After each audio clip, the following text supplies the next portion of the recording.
se 2020 não tivesse uma pandemia, as Olimpíadas no Japão acontecessem e logo depois uma série de terremotos ameaçasse afundar o Japão no meio do Pacífico? Não se preocupe que esse vídeo não tem spoilers. Essa é diretamente a premissa do anime Japão Submerso 2020. Um anime original Netflix curtinho de apenas 10 episódios que podem ser vistos em uma tarde e que trouxe de volta a parceria da empresa com o incrível Masaki Yuasa, diretor de Devilman Crybaby, o primeiro e melhor anime produzido pela Netflix. Antes de continuar, não esquece de deixar o like aí, já deixou? Então vamos lá!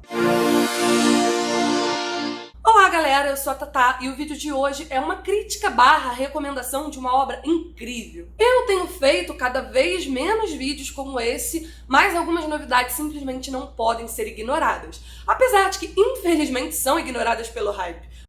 Por que não estão hypando esse anime? Meu Deus do céu. Japão Submerso estreou dia 9 de julho de 2020. Não por acaso exatamente 15 dias antes do início previsto para as Olimpíadas em Tóquio. Esse fator não é uma mera coincidência pelo início da narrativa ser exatamente nas Olimpíadas de 2020. Eu garanto que essa relação entre o anime e o evento vai muito além disso. E quem já viu até o final sabe que o anime foi feito para as Olimpíadas. Olha, não se engane com a temática catastrófica. Essa é uma história cheia de patriotismo que fala principalmente de superação, que é a melhor das características do povo da Terra do Sol Nascente. Mas apesar desse otimismo contido nas entrelinhas ao longo, o tom da narrativa é angustiante, centrado na sobrevivência de uma família em meio a um verdadeiro cataclisma sem precedentes na história humana. É importante enfatizar isso, nunca uma pessoa da espécie humana viva viu uma catástrofe natural daquele nível. Eu vou explicar essa parte científica mais pra frente. A obra é uma adaptação de uma novel prestigiada de 1973, conhecida no Ocidente como Japan Sinks, do escritor Saikyo Komatsu. Eu diria mais que é levemente inspirado, né? Porque pela olhada rápida que eu dei no romance, é bem diferente. Também porque a obra de 1973 é vista como uma crítica ao que estava acontecendo então na sociedade japonesa, enquanto o Japão Submerso pode ser visto como uma homenagem ao Japão e ao povo japonês. Mas essa homenagem não é rasa e nem de um nacionalismo arrogante. Pelo contrário, os protagonistas são mestiços e a mãe deles é de nacionalidade filipina. O anime discute, então, também a xenofobia por parte dos japoneses, enquanto acompanhamos a jornada do caçula da família, o Go, que odeia o Japão e vive falando inglês nos jogos online com seus amigos estrangeiros. A identidade cultural é abordada aqui com todo o respeito às múltiplas questões que atravessam. Durante a jornada da família sobrevivente, eles encontram um velho ufanista que é o contraponto do garotinho Go. Ele representa um tradicionalismo fechado, rígido, que rejeita uma troca com o mundo. E como esse anime foi feito para as Olimpíadas, né, essa é a minha teoria, não é dessa troca com o mundo de que se tratam os esportes, integração internacional de diferentes povos e culturas? Não é à toa que mesmo que os países compitam entre si, a cada edição, as grandes competições esportivas são sediadas em um país diferente, onde o mundo todo descobre um pouco sobre aquela cultura. O ano de 2020 seria o ano, então, que os olhos do mundo estariam no Japão, mas, infelizmente, estiveram nos países epicentro da pandemia. Bem, de todo modo, não é como se o esporte fosse uma presença constante e direta no anime, tá? Que quase o tempo todo se trata do gênero survival, focado aí na sobrevivência dos personagens dessa família que enfrenta inúmeras situações de perigo. Só que isso é só a camada mais superficial, é só o pano de fundo usado para colocar os vários símbolos. A sucessão de acontecimentos não é o ponto mais forte do anime, tá?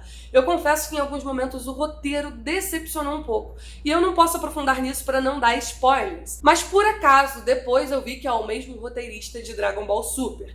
Eu não quero fazer um julgamento precipitado de que um roteirista de shounenzão não seria a melhor escolha para uma obra séria como o Japão Submerso, porque isso pode ser um pouco preconceituoso. Mas eu não pude ignorar essa informação de qualquer maneira. Só que é aquilo, né? A direção impecável do Yuasa consegue fazer brilhar mesmo os pontos fracos do enredo. A direção é como se fosse o maestro de uma orquestra. É a direção que faz todos os elementos, como trilha sonora, expressão corporal, as cores, os diálogos, cenários, funcionarem em harmonia. Se vocês olharem as adaptações para filme que a novel teve, vocês vão ver aqueles clichês de filmes apocalípticos, com multidão de pessoas correndo e tentando se salvar, brigando aí por recursos de sobrevivência, e aquele noticiário que oferece um panorama global de toda a situação, né? Aqui no anime não, a jornada é solitária e silenciosa. Tudo isso ajuda a gente a ficar cada vez mais deprimido. Logo depois do primeiro terremoto, quase toda a comunicação é cortada e o clima já se torna de mundo pós-apocalíptico mesmo, com cidades fantasmas, casas destruídas e pessoas enfraquecidas e traumatizadas demais para gritarem em desespero, correndo na direção de algum tipo de salvação. Um dos principais motivos que torna o anime tão diferente da obra original é o intervalo de tempo. Na história original, o Japão afunda ao longo de anos, enquanto o anime é um verdadeiro apocalipse asiático. Por isso, eu digo que a inspiração é muito sutil. Sim, o Japão submerso é melancólico, e em certo aspecto dessa melancolia, não tem como a gente não lembrar de Devilman Crybaby, do mesmo diretor. Apesar da essência ser o oposto, né? Porque enquanto o Japão submerso é uma homenagem ao povo japonês, Devilman é repleto de misantropia, de uma visão pessimista sobre a humanidade e os seus valores, mostrados aí pelo lado decadente, mas que parte do Japão por nenhum motivo especial, ele tá falando da humanidade toda. Só que essa misantropia de Devilman já estava presente na obra original do mangaka Go Nagai, de 1972. O Yuasa só transformou isso em angústia e ainda colocou um pouco mais de romantismo. Por exemplo, os personagens originais em Devilman não eram atletas corredores, mas no anime sim. Assim como também os personagens atletas corredores de Japão submerso também não existiam na obra do qual o anime foi inspirado. Alguns personagens de Japão submerso simplesmente parecem ter sido reciclados de Devilman. Sério, a protagonista, o irmão caçula dela e o Ryo, digo, o Kite. Os traços polêmicos do diretor também estão presentes nas duas obras.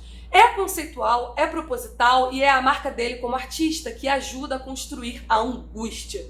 Se você se incomodou com o traço de Japão submerso, nem tente assistir Devilman, que é bem mais exagerado nas distorções. A trilha sonora é meio synth-pop e lembra também bastante da obra anterior. Sobre a questão científica, eu fiquei horas a fio conversando com o meu amigo, que é doutorando em placas tectônicas, tentando entender a explicação para aquela catástrofe. Eu li em alguns lugares que a premissa do livro, em 1973, era considerada verossímil. Para aquela época, podia ser realmente bem sofisticada, mas não dentro da nossa escala de tempo. Eu entendi muito pouco do que o meu amigo me explicou, então eu vou me limitar a falar aqui o porquê, ao meu ver, o anime tomou um caminho muito honesto nessa explicação científica.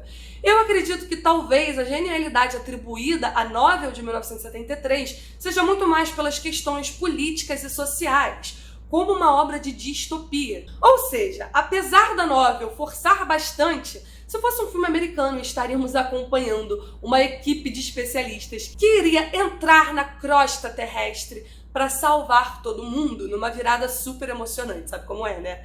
Então a novel de Saikyo Komatsu, ao se afastar bastante disso, tem seu mérito, né?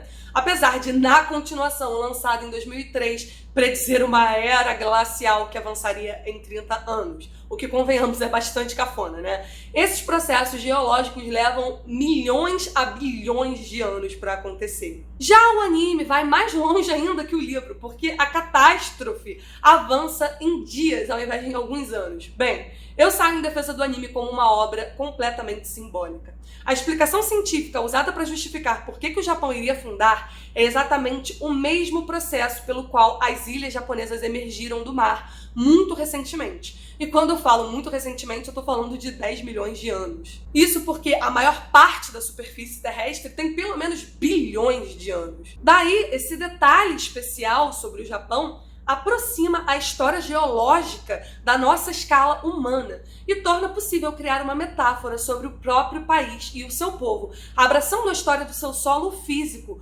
como algo ligado a todo o resto. O anime faz questão de lembrar que a teoria científica que anunciou a catástrofe é algo considerado impossível dentro da lógica, enquanto na novela original começou aí como um segredo de Estado, com especialistas envolvidos e tal. Já no anime, a catástrofe tem um tom quase que mítico, né? Porque desde o primeiro ou segundo episódio, a gente sabe que tudo foi profetizado por um cientista que foi tratado como louco, que disse que o Japão inteiro iria afundar e depois de um tempo indeterminado iria renascer do mar aos poucos, cada ilha no seu tempo, exatamente como foi quando o Japão surgiu na superfície. Só que ao invés de um processo de milhões de anos, o cientista maluco disse que seria bem mais rápido.